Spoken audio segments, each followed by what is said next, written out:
So I have a question. Do the prosthetics make the character, or does the character own the prosthetics?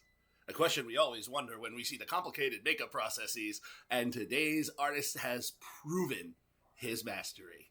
Yes, we are in season 3 of Oscar Rewind, and today I am looking at Universal Pictures' Dr. Seuss's How the Grinch Stole Christmas. Yes, a little Christmas in July for you all.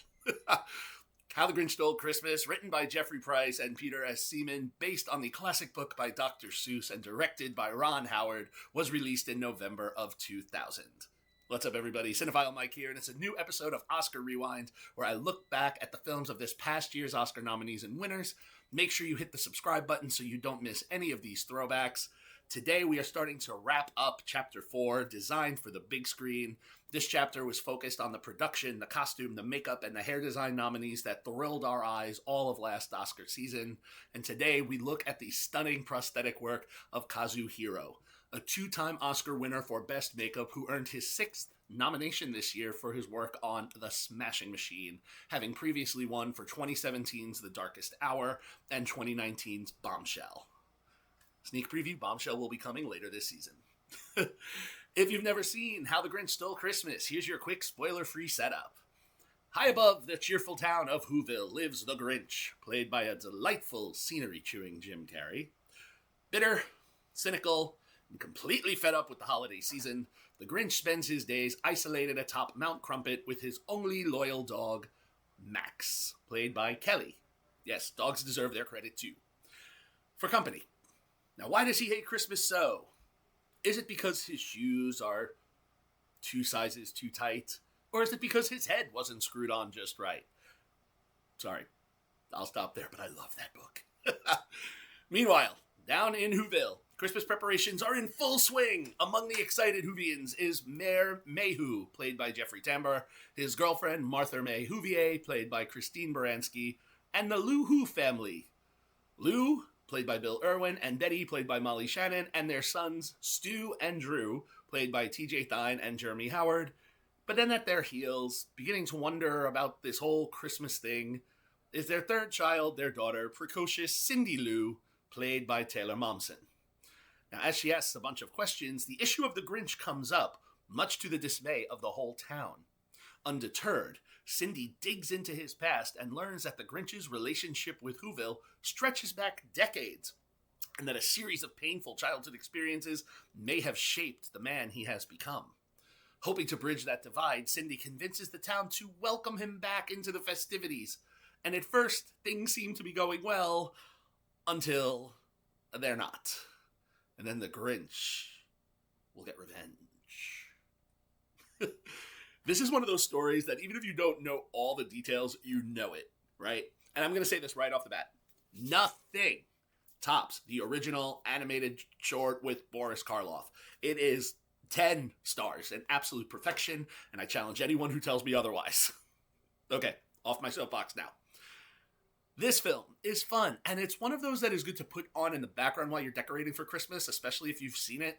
Clearly, taking a short, maybe 15-minute read in a book that is a perfect 25, 26-minute cartoon and turning it into an almost 2-hour movie, it requires some fluff, and Price and Seaman's script does give the Grinch an interesting backstory, but you wonder if we really need it to be so complicated. That being said, it does give a fantastic Jim Carrey time to go up against some other amazing performers. There's some great scenes against him and Tambor, and some really delightful, albeit maybe pushing that PG rating, with Baranski, who is always a delight. Taylor Momsen is enjoyable as Cindy Lou. She holds her own with Carrey, young girl so young. And while we don't need more heart to turn the Grinch, it's here in the story. And Ron Howard, as the director, he knows how to pluck the heartstrings at the right moment. He's gifted with that. All this said, even with the ballooning plot and the excess plot threads we weave here, I will say seeing the world come to life is a delight. In every iteration of a Seuss adaptation, we had live action Cat in the Hat, we've had, animated takes. The worlds that he's created with, odd shaped furniture and trees and body types, everything is so fun to look at. And here the team really does execute it beautifully, making the book come to life. The larger than, expected production design of Michael Kornblith, the stunning costumes of Rita Ryak, The colors, the shapes, while maybe some of them could have been a little bit brighter, I still appreciate what was happening. And even the outlandish makeup worked for the characters with the accentuated cheeks and the big noses, the outlandish hairstyles. It almost seems like when Suzanne Collins was writing The Hunger Games and inspired about the citizens of the Capitol, it came from a Dr. Seuss book. And that's why we're here. Kazu Hiro. He was specifically responsible as the makeup artist and designer for Carrey's Grinch, and you can see the work in this poster. There are so many moments when Donald Peterman's cinematography zooms in right on Carrey's face, and you would be hard-pressed to not be in awe of Hiro's work. It's at that high of a level. All the subtle hairs and cheek moves and the shades of green, everything's on full, delicious display. And also the remaining parts of his suits and how it goes with human clothes in certain scenes is laugh out loud. It's not surprising that Hiro has gone on to have the career that he has had. Now, before we go any further, let's get into the box office and the awards. After this film's run and all of its subsequent re-releases, it currently sits with $265,148,264 domestically, $85,326,240 internationally, for a worldwide take of $350,474,504. Critically, this film is actually lower than you might expect, with a 50% on the tomato meter from 146 reviews, and a not much higher 60% on the popcorn meter from over 250,000 audience reviews. Award season-wise, with over 50 nods and wins, How the Grinch Stole Christmas actually won the Oscar for Best Makeup, and was also nominated for Costume and Production Design. Hiro was not an Oscar nominee or winner on this one because he wasn't in the top positions that are recognized at the awards, but this work is award-worthy. Additionally, it won the BAFTA for makeup and varied guild nods, such as 2 wins for hair and makeup by the Makeup and Hairstylist Guild, a win for the costumes by the Costume Designers Guild, a nomination at the Art Directors Guild, and outside of these design elements, Carrey was nominated for Best Actor in a Musical or Comedy at the Golden Globes, and he won several fan awards such as Teen's Choice, Kids' Choice, MTV Movie, and Blockbuster Awards. He was kind of meant to play this role. It was also Razzie nominated for Worst Remake or Sequel and Worst Screenplay. I don't agree with those. I mean, is this film among the greatest cinematic achievements? No, but it's definitely not Razzie-worthy. So, critically, for me, this film, I'm kind of along the lines, it's a 3-star film for me. I enjoy the visuals, but there's a simple beauty to the story that we didn't need expanded here.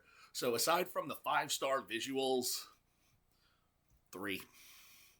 This film was always part of my annual Christmas rotation, but I'll be honest, it has recently been replaced by Illumination's 2018 animated version. It's a bit tighter, it's a bit brighter, but that said, this film is still worth the watch. It's currently available for rental or purchase on most platforms now, though I bet you it will pop up on streamers closer to the holiday season.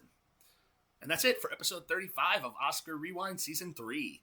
If you enjoyed this episode and want to check out the others, make sure you subscribe to the channel, check out the playlists, and let me know in the comments, what's your favorite Christmas movie that you're going to watch for Christmas in July? Please follow me on all social media platforms and Letterboxd, and check out my website, cinephilemike.com, for more exclusive cinematic content. I will see you all for the next rewind, but until then, this is Cinephile Mike saying take a break and watch something new.